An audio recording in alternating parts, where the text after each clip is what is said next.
नमस्कार नमस्कार साथियों, मैं जितेश आपका स्वागत करता हूं आपके अपने परिवार कुमार एडुटेनमेंट पर। भाई लोग सारे के सारे साथी मेरे जल्दी से जुड़ जाओ। सभी को सत श्री अकाल, नमस्कार, आदाब है। कैसे हैं आप सभी? वॉइस, ऑडियो, वीडियो सब कुछ क्लियर आ रहा है आप लोगों को?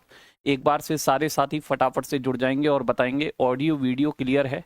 और जैसा कि आपको ज्ञात है कि एनटीपीसी 2025 जीके जीएस वाले सेक्शन को लेकर के आपकी बड़ी डिमांड थी। आप कहते थे कि सर जीके जीएस की भी कुछ दिन प्रैक्टिस लगा दीजिए। तो प्रैक्टिस क्लास आज से हमने स्टार्ट कर दी है। ये प्रैक्टिस क्लास आपको मिलती रहेगी लगातार जब तक आपका एनटीपीसी एग्जाम स्टार्ट नहीं हो जाता। ठीक है, तो ठीक 11 बजे का टाइम आप नोट डाउन कर लीजिएगा। 11 बजे आप लोग सारे के सारे उपस्थित हो जाना। डेली 11 बजे क्लास आपकी रहा करेगी और इस सेशन की ये पहली क्लास है। ठीक, आज से ही ये स्टार्ट हो रही है और इसमें आपको मिक्स क्वेश्चन 40 टू 50 हम डेली डिस्कस किया करेंगे। बेहद खास क्वेश्चन होंगे, उससे आप इतना अंदाजा लगा पाएंगे कि हाँ, एनटीपीसी के एग्जाम में किस प्रकार के क्वेश्चन पूछे जाते हैं, किस सेक्शन से कितने क्वेश्चन पूछे जाते हैं, इसका भी आपको अंदाजा होता जाएगा। क्योंकि आप जैसे जैसे क्वेश्चन आगे बढ़ाएंगे तो आप खुद पाएंगे कि एग्जाम में इस तरीके से क्वेश्चन पूछता है, इस सेक्शन से इतने क्वेश्चन पूछ रहा है, इस सेक्शन से ज्यादा पूछ रहा है, इससे कम पूछ रहा है। तो आपको पता चलेगा कि हम लोग किस सेक्शन पे कितना ध्यान देना चाहिए। तो सारे के सारे साथी जुड़ जाएंगे, फटाफट से सारे साथी आ जाएंगे। कैसे हैं आप सब? सभी को राम राम नमस्कार। ठीक है भाई, तो सारे भाई लोग उपस्थित हो जाओ जल्दी से। ठीक, बहुत बढ़िया बहुत बढ़िया। तो मेरे साथियों, ये आरआरबी एनटीपीसी 2025 की जीके जीएस संपूर्ण रिवीजन जो क्लास है आपकी, आज से हम स्टार्ट कर रहे हैं। आज से सेशन सभी लोग इसको लाइक और शेयर कर देंगे सभी साथियों में, जिससे कि सारे भाई मेरे जल्दी से जुड़ जाएं, है कि नहीं? तो फटाफट से आ जाइए। और टीसीएस के नए पैटर्न पर, क्योंकि भाई जो भी आप क्वेश्चन लगाते हैं आपको ये पता होना चाहिए कि हमारे एग्जाम ओरिएंटेड है भी या नहीं। तो किस प्रकार से यहाँ पर क्वेश्चन बनता है उसका पूरा पोस्टमार्टम हम करने वाले हैं इन क्लासेस में। 11 बजे का टाइम नोट डाउन कर लेना, कहीं पे लिख लेना कि 11 बजे लाइव आना है यूट्यूब पर। और प्रैक्टिस बढ़िया तरीके से करनी है। 10 से 12 दिन है आपके पास। ठीक, अभी भी 10 से 12 दिन मौजूद है और ये 2 हफ्ते ये क्लास आपकी ये कंटिन्यू चलने वाली है। तो सारे भाई डेली 11 बजे का टाइम नोट डाउन कर लें। ठीक, शुरुआत करें बड़े क्वेश्चनों की तरफ। ठीक है, तो चलिए शुरू शुरू कर देते हैं मेरे साथी। और पहला क्वेश्चन देखिए क्या कह रहा है कि सांसद आदर्श ग्राम योजना के पीछे की प्रेरणा कौन है? Who is the inspiration behind the सांसद आदर्श ग्राम योजना? ये जो सांसद आदर्श ग्राम योजना है मेरे साथियों, सांसद आदर्श ग्राम योजना, इसकी जो स्टार्टिंग हुई थी, इसकी जो शुरुआत हुई थी, वो कब से हुई थी? इसकी जो स्टार्टिंग हुई है मैं आपको बताऊं तो 2 अक्टूबर 2014 से हुई है। 2 अक्टूबर 2014 से इसकी शुरुआत की गई। और इसमें आपको पता है मोदी गवर्नमेंट ने ये कहा था कि प्रत्येक सांसद को एक गांव गोद लेना चाहिए, उसका डेवलपमेंट करने की सारी जिम्मेदारी उस व्यक्ति की होगी, अर्थात उस सांसद की होगी। तो मेरे भाई लोगों, ये योजना कब आई थी? तो अगर आप लॉजिक लगा पा रहे हैं तो 2 अक्टूबर को ये शुरुआत हुई है। 2 अक्टूबर को। और किस व्यक्ति का सपना था कि ग्रामीण क्षेत्रों के विकास के बिना पूरे देश का विकास संभव नहीं है। क्योंकि आप जानते हैं 50% से ज्यादा आबादी आज भी आपकी कहां निवास करती है? ग्रामीण क्षेत्रों में निवास करती है।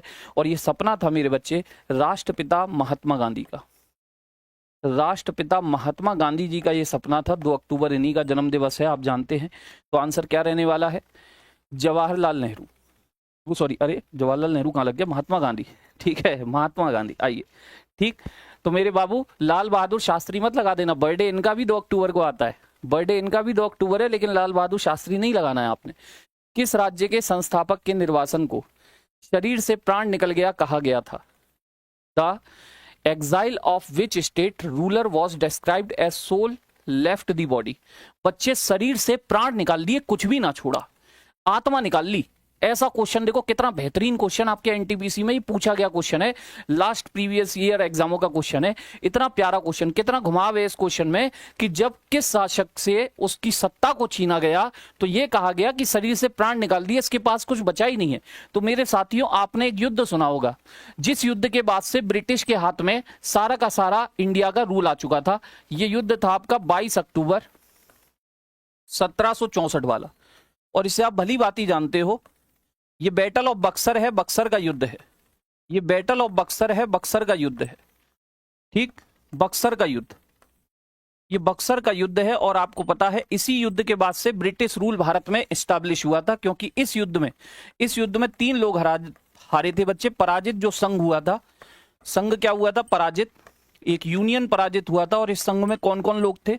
इस संघ में था मुगल बादशाह शाह आलम, मुगल बादशाह शाह आलम, शाह आलम के अलावा अवध नवाब शुजाउद्दौला, अवध नवाब शुजाउद्दौला, अवध नवाब शुजाउद्दौला इसमें शामिल थे। और इसके अलावा कौन भी था तीसरा व्यक्ति? तो कासिम, मोहम्मद बिन कासिम, मोहम्मद बिन कासिम भी यहां पर शामिल था। ठीक है, मोहम्मद बिन कासिम भी यहां पर शामिल था। अंग्रेजों ने इनको हराया था हेक्टर मुनरो की नेतृत्व में। तो बच्चे यहां पर कुछ संधियां हुई थी, यहां पर हुई थी कुछ संधियां आपको पता होगा, इलाहाबाद की संधि, इलाहाबाद की संधि हुई थी यहां पर। इसके बाद इलाहाबाद की संधि, और इलाहाबाद की संधि कितनी हुई है आप लोग पढ़े होगे। कितनी संधियां हुई हैं इलाहाबाद की? सर 2 हुई हैं। कितनी हुई हैं? 2। पहली हुई थी 12 अगस्त 1765 को, दूसरी हुई थी 16 अगस्त 1765 को। 12 अगस्त वाली किसके साथ हुई? तो ये हुई थी मुगल बादशाह शाह आलम, मुगल बादशाह शाह आलम से, मुगल बादशाह शाह आलम के साथ हुई थी। किसके साथ हुई थी बच्चे? शाह आलम के साथ। और दूसरी किसके साथ हुई? अवध नवाब शुजाउद्दौला, अवध नवाब शुजाउद्दौला, अवध नवाब शुजाउद्दौला। तो इस युद्ध में मुगल बादशाह को तो पेंशन भोगी बना दिया, पेंशन भोगी। ठीक है, इससे बंगाल, बिहार, उड़ीसा क्षेत्र ले लिए थे। लेकिन मेरे साथियों शुजाउद्दौला से क्या दिया? शुजाउद्दौला को कुछ भी ना दिया। शुजाउद्दौला से कड़ा मानिकपुर की रियासत ले ली, जो कि मुगल बादशाह को दे दी।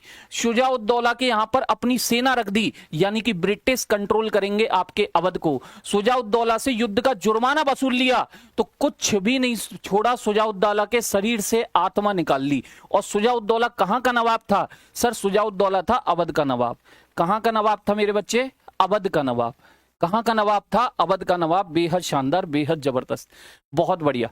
आवाज नहीं आ रही है? कौन कह रहा है आवाज नहीं आ रही है?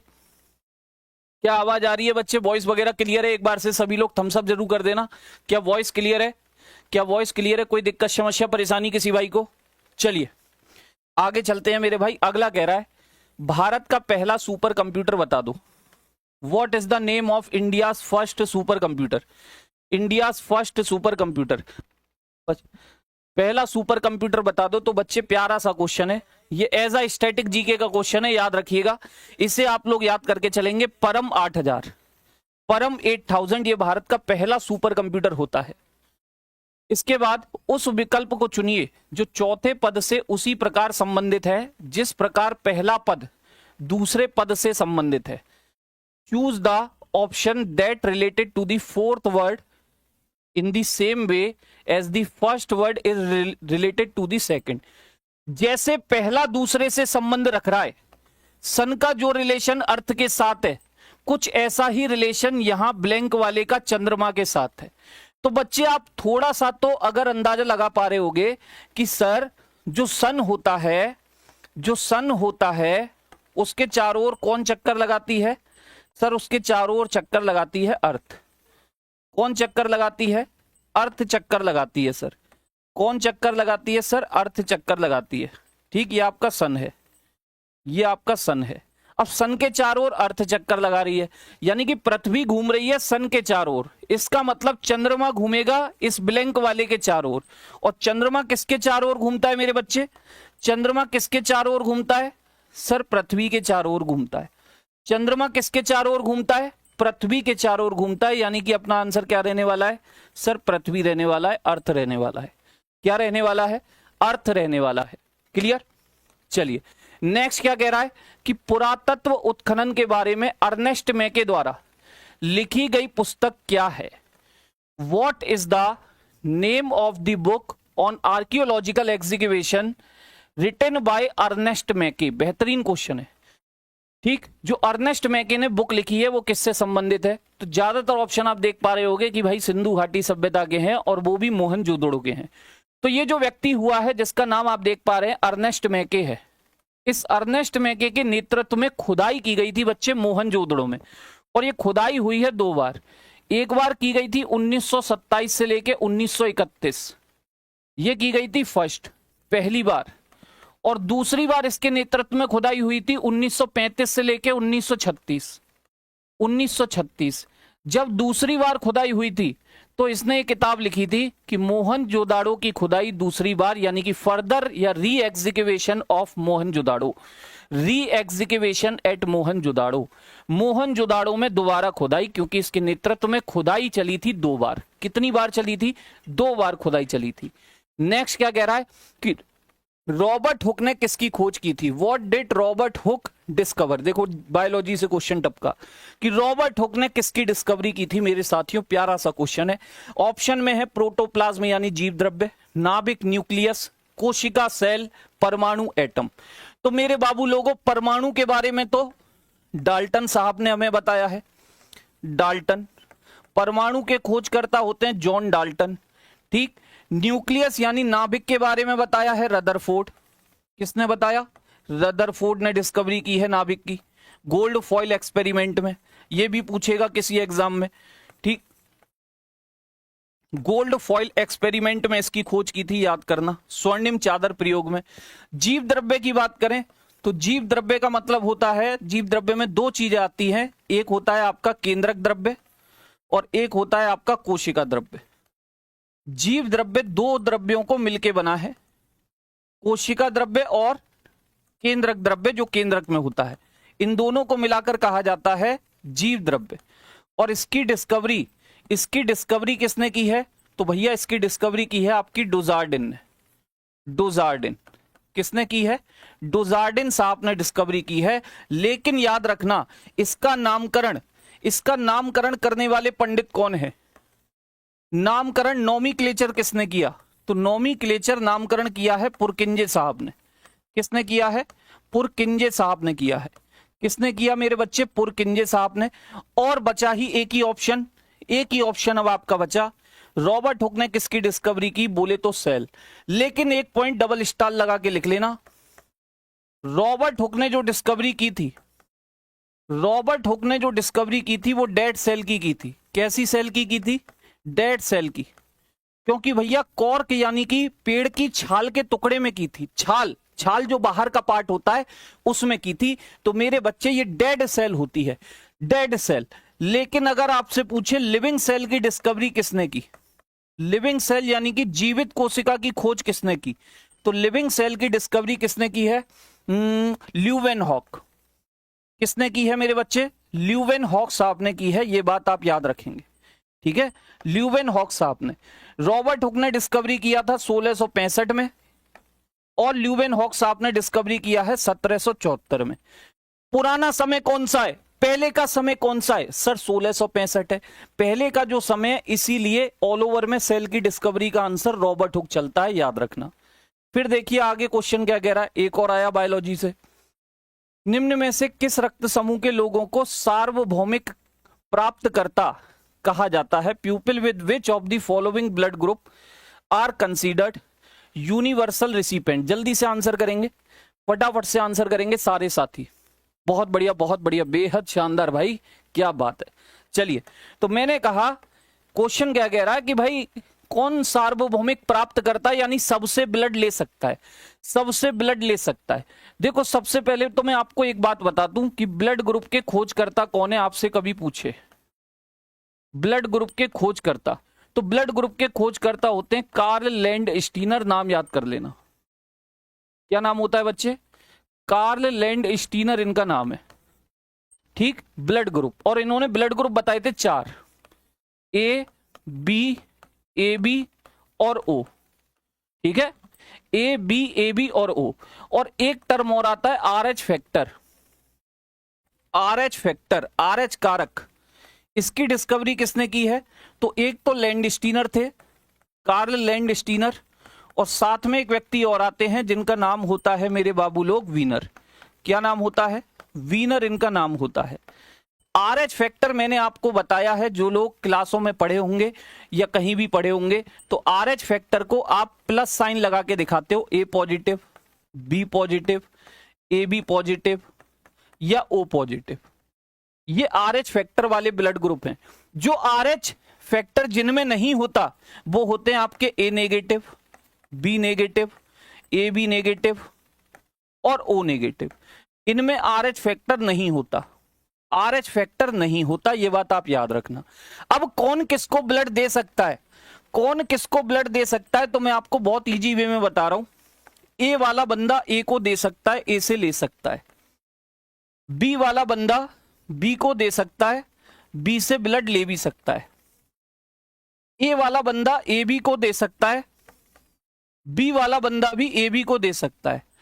और ए बी जो है ये खुद ए बी को दे सकता है और ए बी से ले भी सकता है। ठीक, ओ वाला बंदा ये ए को भी दे सकता है, ये बी को भी दे सकता है, ये ए बी को भी दे सकता है और किसको भी दे सकता है, खुद ओ को भी दे सकता है। लेकिन लेगा किससे, लेगा किससे, केवल ओ से। तो आप देख पा रहे होगे कि सर ए बी सबसे ले रहा है, ए बी सबसे ले रहा है, ओ सबको दे रहा है। जो देता है वो सर्वदाता होता है, यूनिवर्सल डोनर होता है। जो लेता है वो सर्वग्राही होता है, सर्वग्राही यूनिवर्सल एक्सेप्टर होता है, यूनिवर्सल एक्सेप्टर। लेकिन साथियों हमसे तो प्लस वाले ऑप्शन में है, तो मेरे बाबू लोग कोई दिक्कत नहीं। याद रखना सर्वग्राही अगर पूछे कि ए बी पॉजिटिव होता है या ए बी नेगेटिव, तो याद रखना ए बी पॉजिटिव। और सर्वदाता यूनिवर्सल डोनर ओ पॉजिटिव होता है या ओ नेगेटिव, तो ओ नेगेटिव होता है। ये बात नोट डाउन रखना। तो अपना आंसर हो गया जो सबसे ले सकता है, यानी कि A B positive, A B positive. मैंने कहा ना क्वेश्चनों का पोस्टमार्टम मिलेगा, क्वेश्चनों का पोस्टमार्टम मिलेगा, ये बात याद रखना। सभी में शेयर कर दो साथियों में बस एक बार, और लाइक शेयर में कमी आई तो ध्यान रखना बंद हो जाएगी क्लास। नेक्स्ट, निम्न में से भारत के किस वायसराय ने निर्वाचित स्थानीय सरकारी निकाय बनाने की पहल की? बेहतरीन क्वेश्चन है, पढ़े होगे इतिहास में। विच of the following viceroy of India initiated the formation of elected local self governing bodies? किसने कहा कि स्थानीय निकाय होनी चाहिए? यानी इस क्वेश्चन को आपने रट्टा माना होगा, रट्टा, कि स्थानीय निकायों का जनक, स्थानीय निकायों का जनक, ऐसे करके आपने इस क्वेश्चन का जरूर रट्टा मारा होगा। Father of local bodies, father of local bodies किसे बोलते हैं, जल्दी से बता देना, जल्दी से। बाकी अगर मैं आपसे बात करूं तो भैया यहां पर लॉर्ड रीडिंग साहब दिए, लॉर्ड रीडिंग 21 से 26 तक थे, 1921 से 26 तक, यानी इन्हीं के समय पे हुआ था असहयोग, असहयोग आंदोलन इन्हीं के समय पे हुआ, असहयोग आंदोलन इन्हीं के समय पर, ठीक है, इन्हीं के समय पर आपका रॉलेट एक्ट वापस लिया गया था। ठीक, असहयोग मूवमेंट के अलावा और रॉलेट एक्ट वापस, बिना वकील बिना दलील का कानून, रॉलेट एक्ट वापस इन्हीं के टाइम पर लिया गया था। बेबिल का नाम, बेबिल योजना आई थी एक, बेबिल योजना आप संविधान में भी पढ़ते हो, इतिहास में भी पढ़ते हो। बेबिल प्लान 1945, जिसमें कहा गया था एक नई केंद्र सरकार बनाएंगे, वायसराय और डिफेंस मिनिस्टर को छोड़ के सारे भारतीय होंगे, सरकार में जितने हिंदू उतने मुस्लिम होंगे। इरविन, इनका गांधी जी से एक समझौता हुआ था सविनय अवज्ञा आंदोलन बंद करने को लेकर, गांधी इरविन समझौता। कहा कि भैया गांधी जी गोलमेज सम्मेलनों में भाग लेंगे, गोलमेज सम्मेलनों में भाग लेंगे, राउंड टेबल कॉन्फ्रेंस में पार्टिसिपेट करेंगे। और गांधी जी ने दूसरी राउंड टेबल कॉन्फ्रेंस में पार्टिसिपेट किया था, दूसरी वाली, ठीक है। लॉर्ड रिपन, यही होते हैं अपने आंसर, यही हैं स्थानीय स्वशासन के जनक, स्थानीय स्वशासन के जनक, स्थानीय स्वशासन के जनक, ठीक, स्थानीय स्वशासन के जनक। पित्तरस का श्राप किसके द्वारा होता है भाई? बाइल जूस, फटाफट से बताइए, पित्तरस का श्राप किसके द्वारा होता है? पित्तरस का श्राप किसके द्वारा होता है? तो देखो, पित्तरस के श्राप की बात करें, सबसे पहले अग्नाशय, अग्नाशय से निकलता है अग्नाशय रस, अग्नाशय रस, अग्नाशय रस। और मेरे बाबू अग्नाशय रस की बात करें तो अग्नाशय रस में सर्वाधिक एंजाइम होते हैं, सर्वाधिक एंजाइम होते हैं।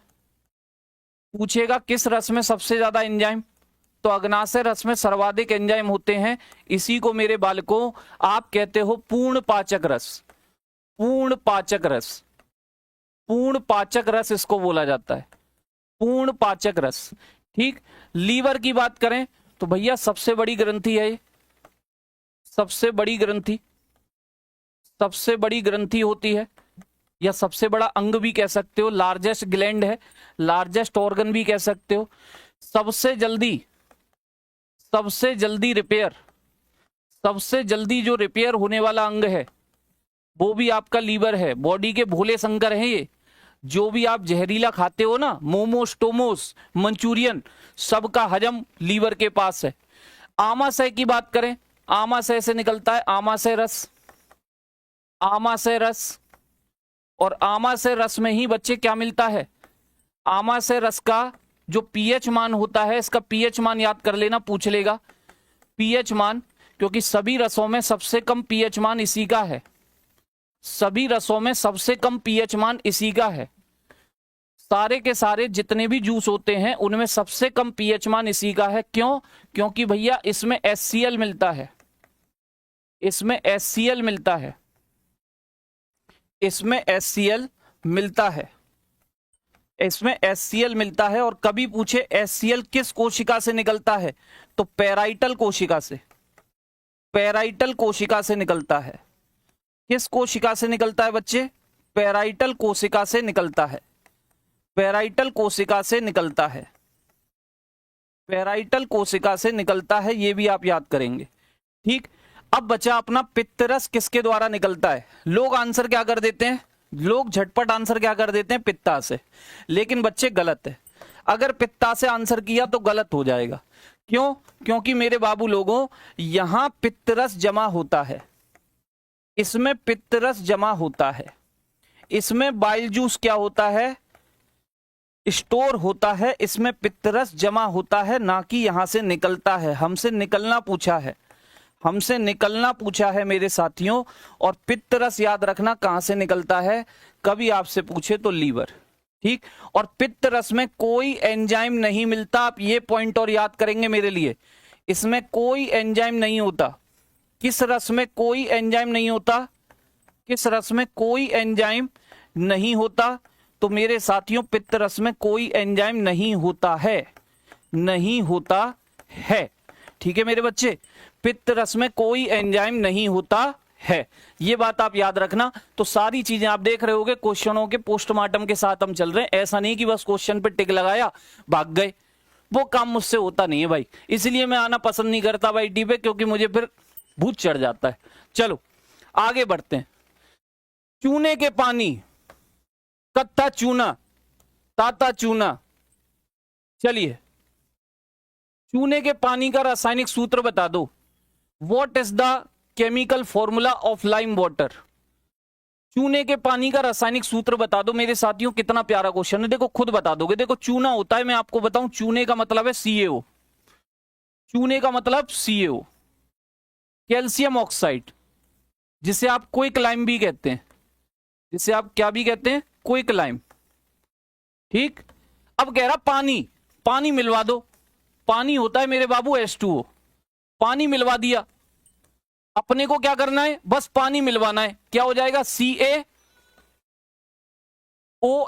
कितने O हो गए सर, 2 हो गए। H भी कितने हो गए सर, 2 हो गए। तो CaOH का होल ट्वाइस। ये लो चूने का पानी, ये लो चूने का पानी। कौन सा हो जाएगा चूने का पानी सर, CaOH का होल ट्वाइस। तो बाकी क्या है सर, ये कैल्शियम क्लोराइड है, कैल्शियम क्लोराइड, ये कैल्शियम क्लोराइड है।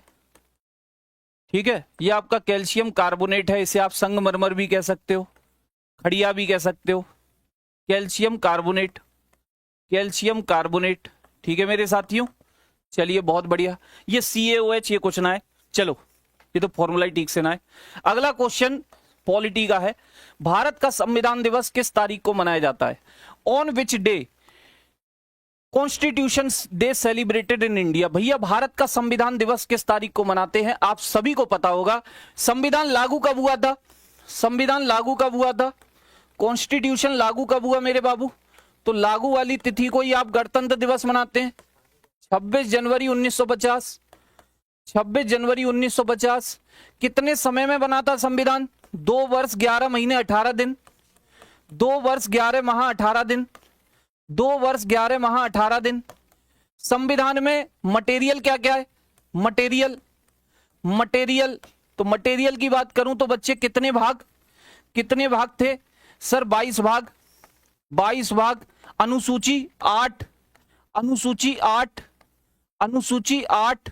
आर्टिकल कितने थे मेरे बच्चे? अनुच्छेद कितने थे सर? 395, 395। अगर वर्तमान में यही क्वेश्चन पूछे, वर्तमान में कितने, तो वर्तमान में मेरे बाबू भाग हो गए 25। कितने भाग? 25 भाग। अगर आप काउंटिंग करेंगे ABCD सहित, ठीक। अनुसूची कितनी है सर? 12, अनुसूची 12। और मेरे बाबू लोगों कितने आर्टिकल हो गए सर? आर्टिकल हो गए ABCD सहित 470। कितने हो गए सर? 470 हो गए, 470। अब बताओ कि किस दिन हमने संविधान दिवस अपनाया? तो बच्चे संविधान होता है सुप्रीम लॉ, सर्वोच्च कानून। और जब आपने सर्वोच्च कानून को अपनाया होगा, जब आपने सर्वोच्च कानून को अडॉप्ट किया होगा, अपनाया होगा, वही डेट हो जाएगी संविधान दिवस। किस दिन अपनाया सर? 26 नवंबर 1949 को अपनाया, 26 नवंबर 1949 को अपनाया। तो मेरे बाबू लोगों किस दिन मनाओगे सर? 26 नवंबर को मनाएंगे। है ऑप्शन में? बिल्कुल है, 26 नवंबर। किस दिन मनाएंगे? 26 नवंबर को मनाएंगे, याद रखना। इसके बाद अगला क्या कह रहा है? भारतीय राष्ट्रीय कांग्रेस का गठन बता दो। भारतीय राष्ट्रीय कांग्रेस का गठन किसने किया? Who founded the Indian national Congress? Indian national Congress, जल्दी से बताइएगा फटाफट, तत्काल प्रभाव से, तत्काल प्रभाव से। देखो, कांग्रेस के अगर पहले अध्यक्ष पूछे तो सामने छपे हुए चचा, ये कांग्रेस के पहले अध्यक्ष थे। कांग्रेस के पहले अध्यक्ष, कांग्रेस के पहले अध्यक्ष कभी पूछे आपसे तो WC बनर्जी, व्योमेश चंद्र बनर्जी, व्योमेश चंद्र बनर्जी, ठीक। दादा भाई नरोजी नाम के जो चचा हैं, ये वास्तव में चचा हैं। इनको कहते हैं grand old man of India, grand old man of India, grand old man of India, ठीक है। भारत से धन निकासी का सिद्धांत इन्होंने दिया था। राष्ट्रीय आय के पिता भी होते हैं, father of national income, father of national income, राष्ट्रीय आय के पिता, राष्ट्रीय आय के जनक भी यही होते हैं मेरे बच्चे, राष्ट्रीय आय के जनक, ठीक है। और क्या हो सकता है? तो दादा भाई नरोजी की एक पुस्तक है, इसका भी नाम पूछ लेता है, book poverty and un British rule in India, poverty and un British rule in India, poverty and un British rule, un British rule in India, poverty and un British rule in India करके इनकी पुस्तक का नाम है, ठीक है। और अगर बात करूं मैं A.O. ह्यूम साहब की, ये वही अंग्रेज है जिसने आपके लिए कांग्रेस की स्थापना की थी। कांग्रेस की स्थापना 1885, 1885 में स्थापना हुई थी, 28 दिसंबर 1885 बंबई। कहां पर हुई थी? बॉम्बे में हुई थी, बॉम्बे में हुई थी, याद रखना, ठीक है। तेजपाल संस्कृत विश्वविद्यालय याद होगा आपको, बॉम्बे में इसकी स्थापना हुई थी। और यहां पहले अध्यक्ष बने थे व्योमेश चंद्र बनर्जी। ये जो A.O. ह्यूम चचा हैं, इनके बारे में एक दो पॉइंट याद कर लेना बच्चे। इन्हीं को कहते हैं hermit of Shimla, hermit of Shimla, hermit of Shimla, Shimla का साधु कभी आपसे पूछे। क्यों कहते हैं? क्योंकि अंग्रेज ठंडे क्षेत्रों में भागते थे, इन पे गर्मियां सहन नहीं होती थी, ठीक है। ये कहां भागता था बात बात पे? शिमला। तो शिमला का साधु नाम पड़ गया इसका, ठीक। बेटा कबूतर उड़ाने का बड़ा शौक था इसे, कबूतरबाजी करता था ये, कबूतरबाजी यानी पक्षी वैज्ञानिक था।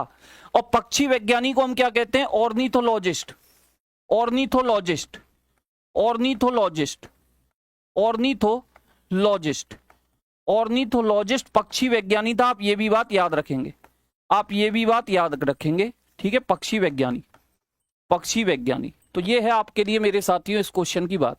क्लियर? बहुत बढ़िया, बहुत बढ़िया। चलिए नेक्स्ट पर चलते हैं। अगला क्या कह रहा है? भारत सरकार के कौशल विकास कार्यक्रम का नाम बता दो। भैया सब जानते हो, इसके सेंटर भी खुले थे जगह जगह, इसके सेंटर भी खुले थे, लेकिन जब सरकार ने देखा कि भैया रेवेन्यू ज्यादा खर्च हो रहा है और रिजल्ट कम आ रहा है, आउटपुट कम आ रहा है, तो ये ठंडे बस्ते में डाल दी गई। खैर कब शुरू हुई थी? तो आप जानते हैं इसे क्या कहा जाता था? इसे कहते थे अटल कौशल योजना, महात्मा गांधी राष्ट्रीय कौशल, ना भाई, प्रधानमंत्री कौशल विकास योजना इसका नाम था, PM कौशल विकास योजना इसका नाम था। और ये कब से स्टार्ट हुई थी? याद रखना 2015 से, आपने देखा भी होगा कि लड़कों को, बच्चों को टी शर्ट भी मिली रहती थी, उस पर लिखा रहता था भाई PMKVY ऐसे करके ये योजना। इसमें वो सीखने जाते थे कुछ ना कुछ, सिलाई कढ़ाई बुनाई, ITI से रिलेटेड चीजें। अगला है 1857 के विद्रोह के दौरान भारत में ब्रिटिश महिलाओं को समर्पित पेंटिंग इन मेमोरियम किसने चित्रित की? Who painted the in memoriam painting dedicated to British women during the 1857 revolt in India? भैया किसने ये पेंटिंग बनाई थी जो ब्रिटिश महिलाओं को समर्पित थी? भारत में जो ब्रिटिश महिलाएं थी उनको समर्पित। 1857 के विद्रोह पर आधारित थी। 1857 का विद्रोह आप जानते हैं, 1857 का विद्रोह, ठीक, 1857 की वो क्रांति जो क्यों शुरू हुई थी? तो शुरू हुई थी मंगल पांडे से। मंगल पांडे का कैरेक्टर आपके दिमाग में होगा, वही मंगल पांडे जो बंगाल में पोस्टेड थे, बैरकपुर छावनी में पोस्टेड थे, 34वीं रेजिमेंट के सिपाही थे। जब अफवाह फैली कि सुअर और गाय की चर्बी लगे कारतूसों को मुंह से काटना है, उस कवर को, जो कवर गाय और सुअर की चर्बी से बना था, तो मेरे साथियों मंगल पांडे ने चेक भी किया और वेस्ट बंगाल में ये लोग पहुंचे, ये टीम के साथ पहुंचे और गंगा फैक्ट्री में, फैक्ट्री का नाम भी सुनो, गंगा था, उस गंगा नामक फैक्ट्री में ये कारतूस बन रहे थे जहां पे गाय और सुअर की चर्बी का प्रयोग किया जा रहा था। ब्रिटिश ऐसे लोग थे, इतने घिनौने लोग थे, वो जानते थे कि भैया इन दो लोगों को हमें बहुत परेशान करना है, हिंदू और मुस्लिम। सेना में यही लोग थे, पुलिस में यही लोग थे। तो मेरे साथियों हिंदुओं का सबसे पवित्र पशु कौन सा है? गाय। और मुसलमान किस पशु से सबसे ज्यादा नफरत करते हैं? वो है सुअर। तो भैया दोनों की चर्बी को उन्होंने उसमें लगा दिया।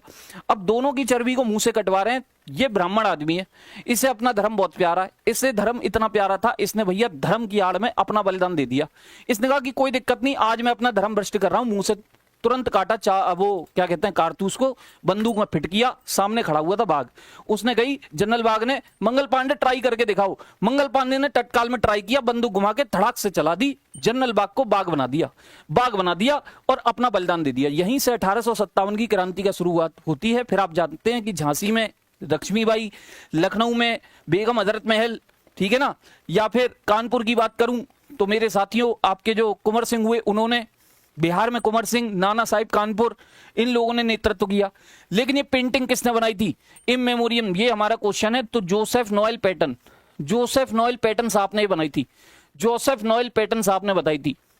हाँ, बाघ इसके बाद भाग गया, बाघ क्या गया, ऊपर भाग गया। चलिए, कौन सा एक टाइगर रिजर्व है? विच of the following is a tiger reserve? कौन एक टाइगर रिजर्व है? इनमें से कौन सा नेशनल पार्क या बर्ड सेंचुरी आपकी, या वाइल्ड सेंचुरी आपकी टाइगर रिजर्व कहलाती है? जिम है, गिर है, केदारनाथ है, या ग्रेट हिमालयन है?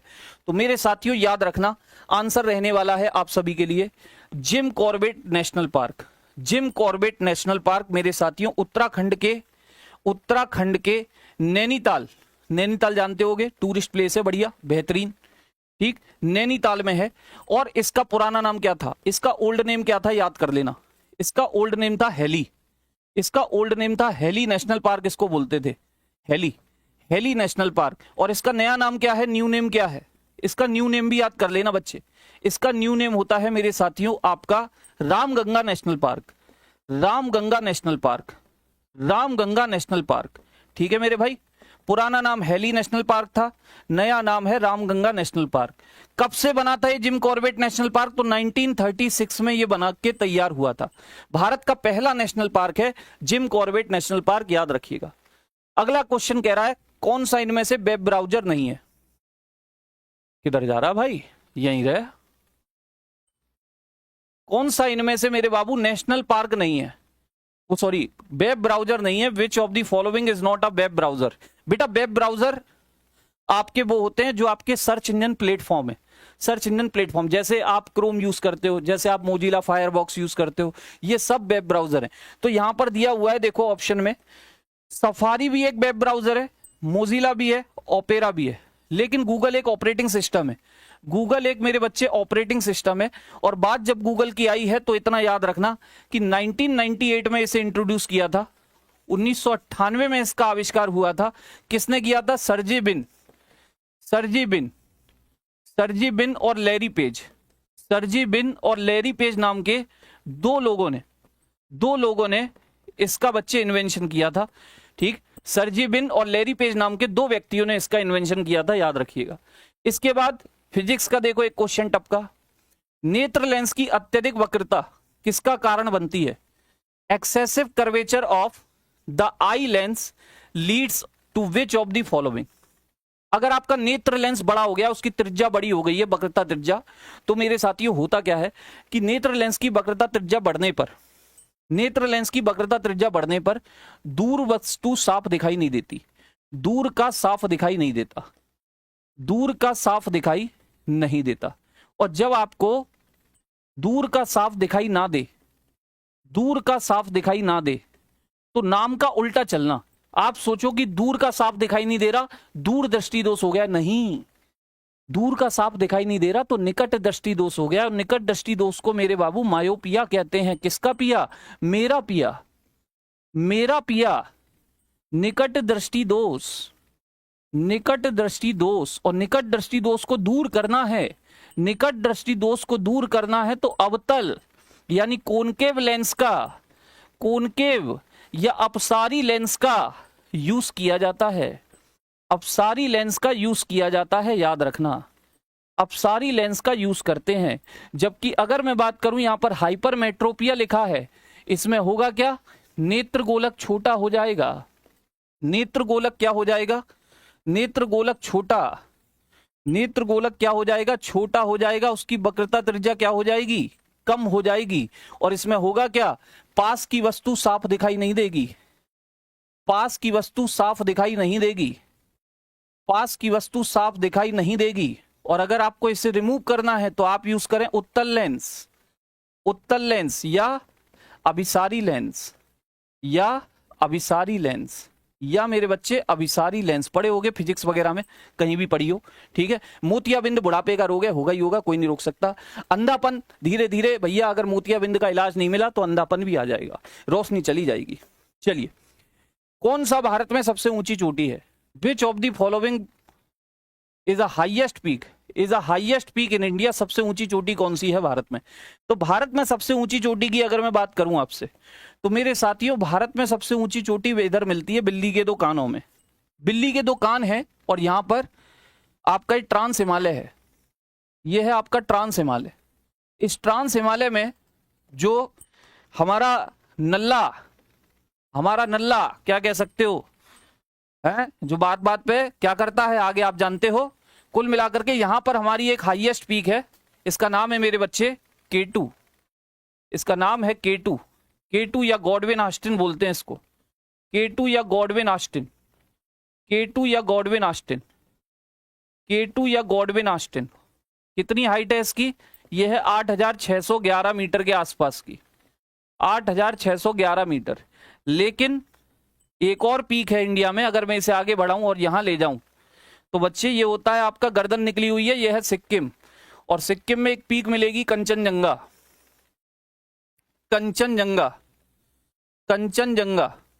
इस कंचनजंगा की बात करें, सिक्किम में होती है, सिक्किम में। और कंचनजंगा की जो हाइट है वो होती है 8586, 8586 मीटर। तो मुझे बताओ भारत की सबसे ऊंची चोटी कौन सी हुई? आप देखते ही कहोगे सर ये हुई आपकी K2। भारत की सबसे ऊंची चोटी, भारत की सबसे ऊंची चोटी, सबसे ऊंची चोटी, ठीक है ना। लेकिन ये हिमालय का पार्ट नहीं होती, ये हिमालय के पार यानी ट्रांस हिमालय का पार्ट है। किसका भाग नहीं है? हिमालय का भाग नहीं है, हिमालय का भाग नहीं है, हिमालय का भाग नहीं, ठीक। ले तो जब आपसे क्वेश्चन आए, जब आपसे क्वेश्चन आए कि हिमालय की सबसे ऊंची चोटी कौन सी है, हिमालय की भारत में, हिमालय की भारत में सबसे ऊंची चोटी कौन सी है, हिमालय की भारत में सबसे ऊंची चोटी कौन सी है मेरे बच्चे, तो आप आंसर क्या कर देना? तो आप कंचनजंगा कर देना बेहिचक, चाहे ऑप्शन में K2 दिया हो। अगर हिमालय की सबसे ऊंची चोटी पूछे भारत में तो कंचनजंगा, लेकिन ऑप्शन में कहीं पे हिमालय लिखा है? नहीं लिखा। हमसे तो सबसे ऊंची पूछा है तो हम लगाएंगे K2 गॉडविन ऑस्टिन। लेकिन आप कहोगे सर ऑप्शन में ही नहीं है K2, तो ऑप्शन में नहीं है तो फिर तो कोई दिक्कत रही नहीं, फिर तो आप क्या लगा दीजिए, फिर आप कंचनजंगा लगा दीजिए, फिर आप क्या लगा दीजिए, कंचनजंगा लगा दीजिए। क्या लगा दीजिए मेरे बाबू? कंचनजंगा। बहुत बढ़िया। अगला क्वेश्चन क्या कह रहा है? अगला क्वेश्चन देखो क्या कह रहा है, कांग्रेस के किस अधिवेशन में स्वराज की प्राप्ति का आह्वान किया गया था। भैया बेहतरीन क्वेश्चन है, in which session of the Congress was call the attainment of Swaraj given. Swaraj का शब्द का पहली बार यूज कांग्रेस के किस अधिवेशन में किया, तो मेरे बाबू याद रखना 1906। 1906 का यह अधिवेशन था जिसके अध्यक्ष थे चचा, ग्रैंड ओल्ड मैन वाले चचा दादा भाई नौरोजी, दादा भाई नौरोजी इसके अध्यक्ष थे। और यह अधिवेशन कहां पर हुआ था, ये कलकत्ता अधिवेशन था, ये कलकत्ता अधिवेशन था। आप ये भी बात याद रखना, ये भी बात याद रखना। ठीक, इसके बाद अगर आगे चलें, नेक्स्ट क्वेश्चन की ओर बढ़ें, तो अगला क्या कह रहा है कि रूर क्षेत्र सबसे महत्वपूर्ण औद्योगिक क्षेत्र है कहाँ का। The Ruhr region is the most important industrial region of which country. Ruhr region, आप बताएंगे मुझे आंसर क्या होगा। मैं आपको एक प्यारा सा पॉइंट बता रहा हूं कि भैया Ruhr region of India, Ruhr region of India, कभी आपसे पूछे रूर रीजन ऑफ इंडिया, भारत का रूर प्रदेश, भारत का रूर प्रदेश किसे कहते हैं, तो भारत का रूर प्रदेश होता है मेरे साथियों, एक पठार आपने पढ़ा होगा, प्लेच्यू ऑफ छोटा नागपुर, प्लेच्यू ऑफ छोटा नागपुर, प्लेच्यू ऑफ छोटा नागपुर, छोटा नागपुर का पठार, छोटा नागपुर का पठार, छोटा नागपुर का पठार। कौन सा पठार, छोटा नागपुर का पठार आपने सुना होगा। ये भारत का रूर प्रदेश होता है, ये मिनरल्स के लिए फेमस है, मिनरल्स यानी कि खनिज के लिए फेमस है, खनिज के लिए बहुत फेमस है। और भारत में खनिज छोटा नागपुर की तरफ बहुत हैं, यहाँ पर यानी कि झारखंड में। और झारखंड में एक आपकी खदान है, आप जानते हैं यूरेनियम की, यूरेनियम की फेमस माइन कौन सी है झारखंड में, जल्दी से कमेंट करो, जल्दी से कमेंट करो। मैं बताता हूँ रूर प्रदेश कहाँ का है, तो बच्चे जर्मनी। रूर रीजन कहाँ का होता है, तो याद रखना जर्मनी का होता है। कहाँ का होता है, जर्मनी। भारत में यूरेनियम की प्रसिद्ध खदान, जल्दी से क्वेश्चन देखो पॉलिटी से। स्वतंत्रता, समानता, बंधुत्व की अवधारणाओं को किस देश से अपनाया गया है। The concept of liberty, equality and fraternity in the Indian constitution were adopted from which country. जल्दी से बोलेंगे, स्वतंत्रता, समता, बंधुत्व की अवधारणाओं को कहां से अपनाया गया है भाई, ब्रिटेन से आपने क्या लिया है, तो एकल नागरिकता, सिंगल सिटीजनशिप, एकल नागरिकता, मैं खास खास वाले लिखूंगा, एकल नागरिकता, संसदीय व्यवस्था, संसदीय व्यवस्था, संसदीय व्यवस्था, द्विसदनवाद है, संसदीय व्यवस्था। और इसके अलावा फ्रांस से आपने लिया है मेरे साथियों गणतंत्रात्मक ढांचा, गणतंत्रात्मक ढांचा। गणतंत्र क्या होता है तो आप जानते हैं, गणतंत्रात्मक ढांचा, गणतंत्र का मतलब होता है जिस देश का राष्ट्र अध्यक्ष यानी राष्ट्रपति निर्वाचित होता है, चुना जाता है।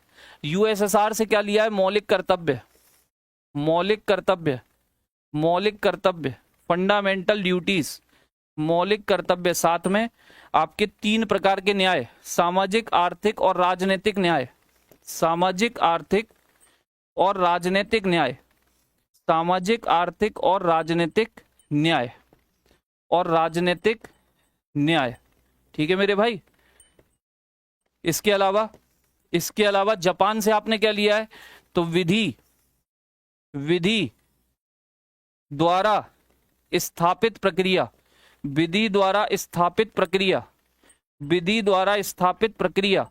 और जापान के संविधान का एक दूसरा नाम भी है, इसी को कहते हैं मेइजी संविधान, मेइजी संविधान। पूछेगा किस देश के संविधान को मेइजी संविधान कहते हैं, जापान। आपका जो आंसर है स्वतंत्रता, समानता, बंधुत्व, ये लिया है फ्रांस से, फ्रांस से।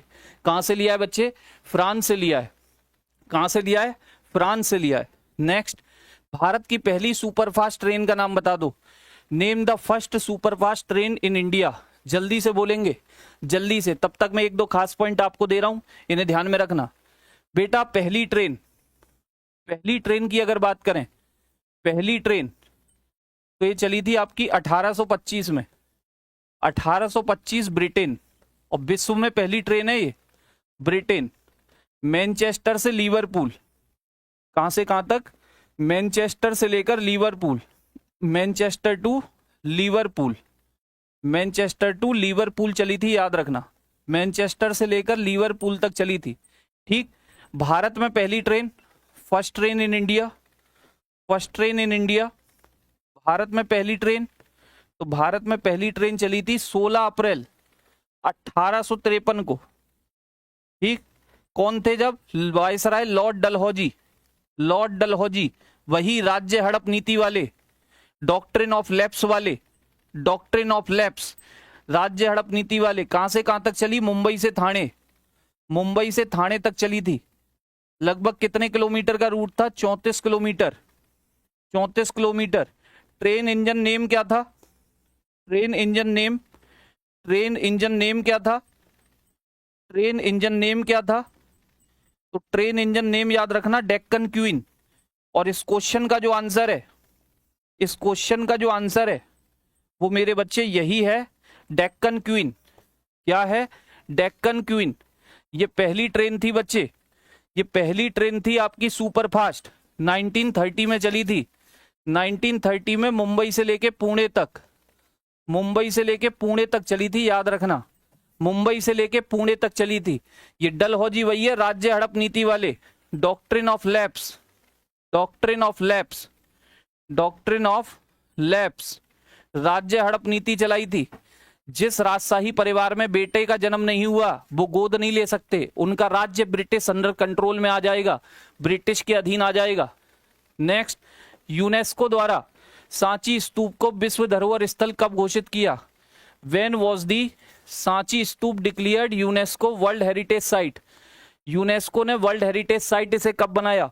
सांची स्तूप जो है ये मेरे बच्चे, ये रायसेन, रायसेन जिले में होता है, एमपी के, रायसेन जिले में होता है एमपी के। और आप जानते हो स्तूप बौद्ध धर्म से संबंधित होते हैं, बौद्ध धर्म से। यूनेस्को की बात करूं मैं थोड़ी सी, यूनेस्को फुल फॉर्म होती है यूनाइटेड नेशन, यूनाइटेड नेशन पूछ लेगा, United Nation educational, educational, educational scientific, educational scientific, scientific and cultural organisation, and cultural organisation, and cultural organisation. ठीक है भाई। स्थापना कब हुई थी यूनेस्को की? यूनेस्को की स्थापना कब हुई थी मेरे बच्चे? तो स्थापना याद रखना, इस्टेब्लिशमेंट कब हुआ था? स्थापना कब हुई थी? 16 नवंबर 1945, 16 नवंबर 1945 को। कहां पर हुई थी? तो ये हुई थी मेरे साथियों लंदन, लंदन, लंदन यानी कि Britain, United kingdom, United kingdom. लेकिन इसका हेडक्वार्टर कहां पर है? इसका हेडक्वार्टर कहां पर है? तो पेरिस, फ्रांस। स्थापना जरूर लंदन में हुई लेकिन हेडक्वार्टर कहां पर है बच्चे? पेरिस, फ्रांस में हेडक्वार्टर है, पेरिस, फ्रांस में हेडक्वार्टर है। और आपका जो क्वेश्चन है कि सांची स्तूप, सांची स्तूप कब डिक्लेयर हुआ वर्ल्ड हेरिटेज साइट? तो 1989 में, 1989 में। नेक्स्ट, एसटीटीपी का फुल फॉर्म बता दो। मैंने आपसे कहा था जब मैं क्लास पढ़ा रहा था कि मैं कंप्यूटर नहीं जानता, लेकिन इतना पता है कि एनटीपीसी में कंप्यूटर का क्वेश्चन कहां से बनता है, input output, software, hardware, computer generation, full forms, short keys, ये सब। एचटीटीपी का फुल फॉर्म होता है हाइपर टेक्स्ट ट्रांसफर प्रोटोकॉल, याद रखना, hyper text transfer protocol. Chandrayaan 2 को प्रक्षेपित करने के लिए किस प्रक्षेपण यान का उपयोग किया गया था? बेहतरीन, बेहतरीन क्वेश्चन है, जल्दी से बताओ।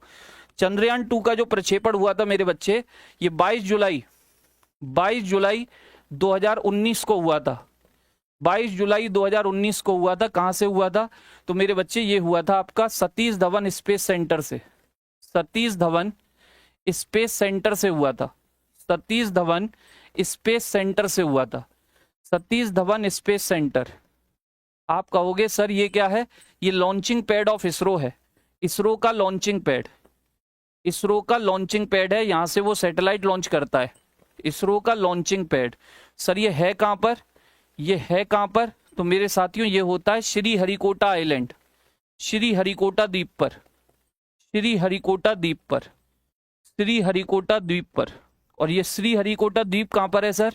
तो ये याद रखना, आंध्र प्रदेश में पुलिकट झील में, आंध्र प्रदेश की पुलिकट झील में, आंध्र प्रदेश की पुलिकट झील में, आंध्र प्रदेश की पुलिकट झील में होता है। ये जो इसरो है इसकी स्थापना कब हुई थी सर? इसरो का एस्टैब्लिशमेंट कब हुआ था? इसरो की स्थापना कब हुई थी? तो मेरे बाबू लोगों ये हुई थी 15 अगस्त 1947 को। 15 अगस्त 1947 को ये स्थापना हुई थी। कहां पर हुई थी? कहां है इसका हेडक्वार्टर? तो हेडक्वार्टर होता है इसका बेंगलुरु। बेंगलुरु क्या होता है? बेंगलुरु होता है, बेंगलुरु होता है।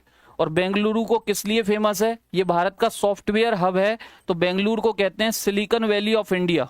सिलिकॉन वैली ऑफ इंडिया कभी पूछे, सिलिकॉन वैली ऑफ इंडिया कभी पूछे, सिलिकॉन वैली ऑफ इंडिया कभी पूछे तो बेंगलुरु, क्योंकि सॉफ्टवेयर कंपनियों का हब भी मेरे बच्चे बेंगलुरु होता है।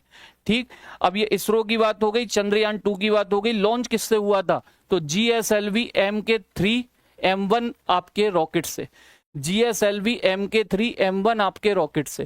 ठीक, एक क्वेश्चन आपको देके जा रहा हूं, उसका क्वेश्चन का आंसर सारे के सारे बच्चे कमेंट बॉक्स में करेंगे। क्वेश्चन क्या रहने वाला है? GST किस प्रकार का कर है? GST किस प्रकार का कर है? और आपको यह भी आंसर देना है कि GST के लिए कौन सा कॉन्स्टिट्यूशनल अमेंडमेंट किया गया था? कौन सा कॉन्स्टिट्यूशनल अमेंडमेंट किया गया था? संविधान संशोधन आपको बताना है कौन सा किया गया था। संविधान संशोधन कौन सा किया गया था? इसका क्वेश्चन का आंसर सारे बच्चे कमेंट बॉक्स में करेंगे तो मैं ये मान के चलूंगा कि उन्हें क्लास में पढ़ने में आनंद आया। इसका आंसर है अप्रत्यक्ष कर। इनडायरेक्ट टैक्स है भाई, GST इनडायरेक्ट टैक्स है। 1 जुलाई 2017 को लागू हुआ था, 1 जुलाई 2017 को लागू हुआ। ठीक, GST लागू करने वाला पहला राज्य कभी पूछे? GST लागू करने वाला पहला राज्य होता है असम। असम। GST नंबर कितने डिजिट का होता है? GST नंबर कितने डिजिट का होता है? तो मेरे बाबू 15। कितने डिजिट का होता है? 15 डिजिट का होता है। ठीक है, GST में 5 दरें होती हैं, 0, 5, 12, 18, 28। ठीक, GST काउंसिल इसके निर्णय लेती है। GST काउंसिल के हेड होते हैं वित्त मंत्री। आपका क्वेश्चन ये वाला है, आप लोग इस क्वेश्चन का आंसर सारे के सारे मेरे भाई कमेंट बॉक्स में करेंगे क्लास समाप्त होने के बाद। कल मैं आपसे कंटिन्यू करूंगा, कल मैं आपसे कंटिन्यू करूंगा आगे के क्वेश्चनों के साथ, और डेली ये क्लास 11 बजे चलेगी। पसंद आई हो सब में लाइक और शेयर कर देना। फिर मिलता हूं कल 11 बजे, तब तक के लिए नमस्कार, जय हिंद, जय भारत। पढ़ते रहिए, आगे बढ़ते रहिए, रुकना नहीं जब तक लक्ष्य की प्राप्ति ना हो जाए। जय हिंद।